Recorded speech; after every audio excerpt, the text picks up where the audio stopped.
Interesting. Okay, so my top result actually isn't quite what I expected.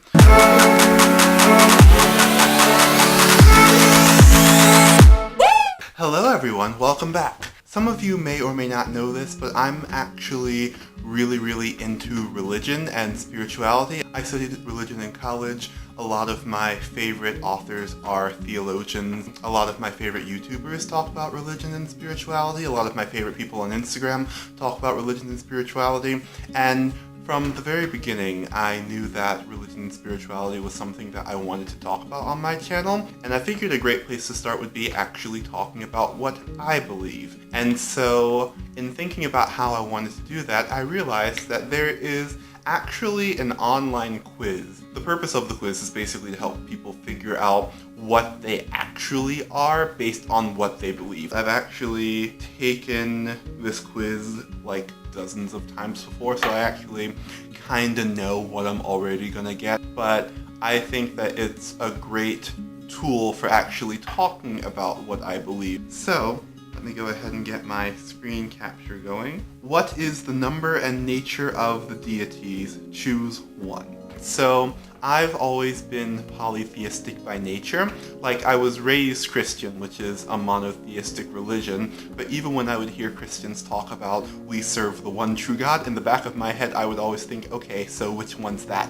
So I'm definitely going to click this one, multiple personal gods or goddesses. Next question. Are there human incarnations of God or of God's goddesses? There was a religion called Gnosticism where they believed that we all have a spark of the divine in us, and I really like that idea. That's kind of how I see our souls, our spirits, our essence, the part of us that makes us us, the part of us that continues on after death. So for me, my answer to that would be all are equally incarnations because God is in all. Question number 3.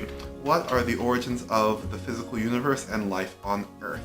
I believe in science. I don't really have this sense of conflict that I feel a lot of members of a lot of different religions do. So I do kind of think that there's some divine element to creation, but for the sake of this, I'm going to say only natural forces account for existence, although it could go both ways for me. Question number 4. What happens to humans after death? I'm 100% a believer in reincarnation. Energy is neither created nor destroyed, so the energy that is us, I feel like it makes sense that it would pass on into another lifetime. Also, being someone who remembers glimpses and hints of my past lives, it's just something that makes the most sense to me. So rebirths occur. Why is there terrible wrongdoing in the world? I'm gonna go with not listening to the voice of God who resides within all can lead to wrongdoing, because I feel like we all do have an internal moral compass, and I feel like when we deviate from that internal moral compass, that's normally when things start to go wrong.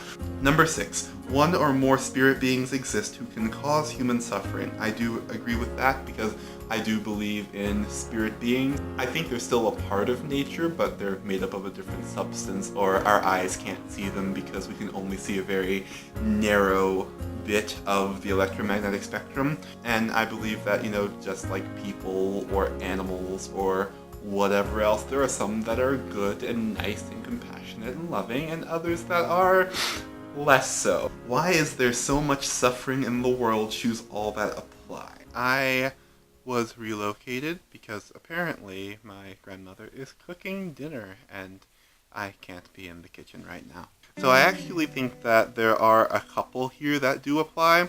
Number 1, I do think that sometimes human suffering has absolutely nothing to do with the supernatural. Like sometimes people just suffer and that's a part of life. Spiritual or cosmic imbalance and disharmony may result in suffering. I think there is some truth to that. I do think that sometimes suffering can come when, we're not on the path we're supposed to be on, or when we're not doing what we're supposed to be doing, etc.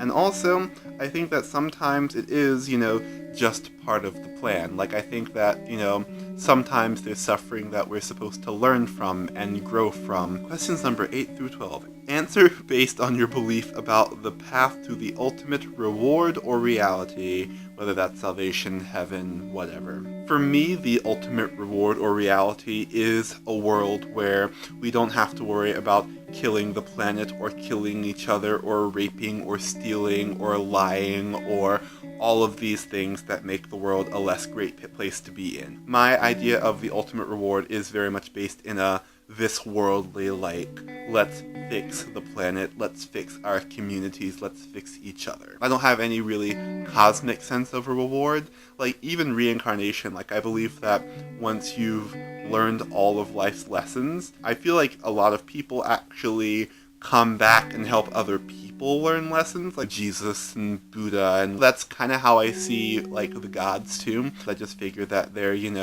beings who have learned all of their lessons and have come back to help us along our path. So, you must worship, I'm going to click none of the above, because I really don't think that you have to worship anyone to be a good person, and really that's what my ultimate reward or reality is all about. You must participate in the sacred rites of your faith group. I totally don't think that anyone else has to do things like me. Like, I'm pretty sure that there are some things that literally I'm the only one who does them, but they help me be a better person, and I feel like everyone just needs to do whatever it takes for them to be a better person. So, definitely disagree. You must regularly confess. I'm actually going to click your sins or wrongs, but not necessarily to a cleric. I think that there's a lot of value in looking at, some of the things that you've done that you're not quite proud of and actually reflecting on them and learning from them. To achieve the ultimate reward or reality, good works and compassion are necessary. Choose all statements below that reflect your beliefs about the path to the highest reward or ultimate reality. I think there are two answers that kind of mesh with what I personally believe, which is number one, learn all of life's lessons through rebirth. Like, I kind of feel like that's the purpose of life, is to learn lessons. And also, humankind will be saved through human effort, not religious faith or spiritual practices. If religion helps you be a better person, I say go for it. Religion helps me be a better person personally, and that's why I'm a part of the religion that I'm a part of.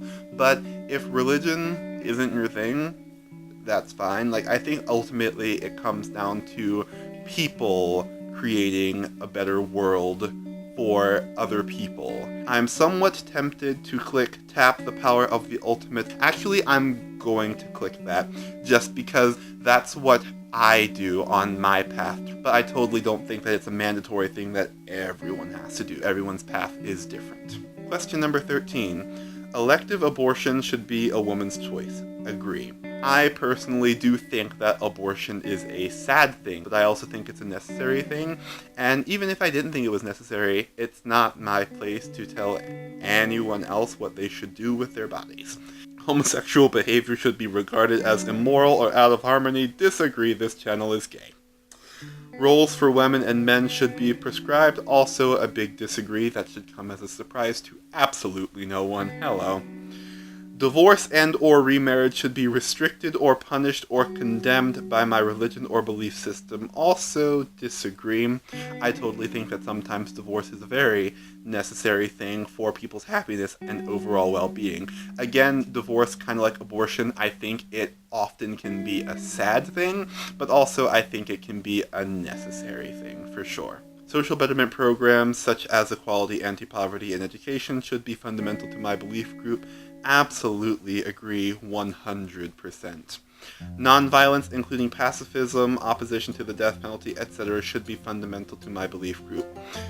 I'm kind of on the fence with this one because, like, ideally, I would love it if we could all get along and not engage in any violence or anything of the sort, but also I think that there comes a time when violence is the answer. Like, I am 100% in favor of punching Nazis. Like, sorry, not sorry. I'm gonna go with disagree. Like, I literally just flat out said, like, sometimes violence is the answer. Although I am opposed to the death penalty because I always think that people can change.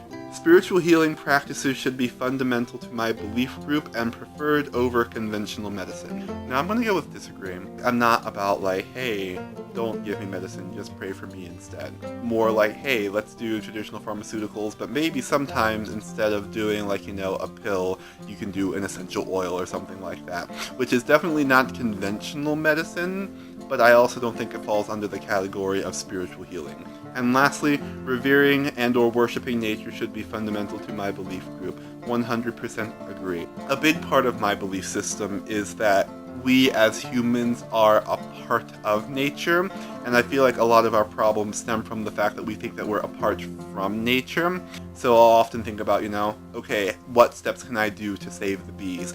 How can I make sure that birds have nesting material? I will say prayers for dead animals on the side of the road as I drive by them. I want to be a part of nature. I think I'm actually going to switch my answer on number 3 and go to God is creating and controlling the natural processes discovered by scientists. Because like I said, I do believe in science, but I definitely think that there's a divine element to everything that happens around us. So having this answer where I just kind of cut the divine out of it seems kind of weird to me. It doesn't quite feel like what I actually believe. I think everything else is pretty much the same. So I'm going to go ahead and hit show me my results. Interesting. Okay, so my top result actually isn't quite what I expected. When people ask me what my religion is, I normally tell them that I'm pagan, which is obviously the second answer, neo-pagan 98%. I'm wondering where I lost 2%, but a big thing about Unitarian Universalism is diversity of belief, so my pagan beliefs definitely fit in, and I think it's pretty safe to say that I am essentially pagan. I'm really interested that neo-pagan isn't the top answer. Although, to be fair, I've always talked about how I wanted to raise my children being Unitarian Universalists because I want my kids to be exposed to all sorts of different beliefs and I want them to come to their own conclusions. But yeah, long story short, I am pagan. So I really want to hear from you. Go ahead and let me know down in the comments what your result was. Like I said, I do want to make more videos on religion and spirituality and whatnot. So if you have any ideas, please feel free to let me know. And as always, don't forget to like, comment, and subscribe. Thank you all so much for watching. I'll see you again in the next video. Bye!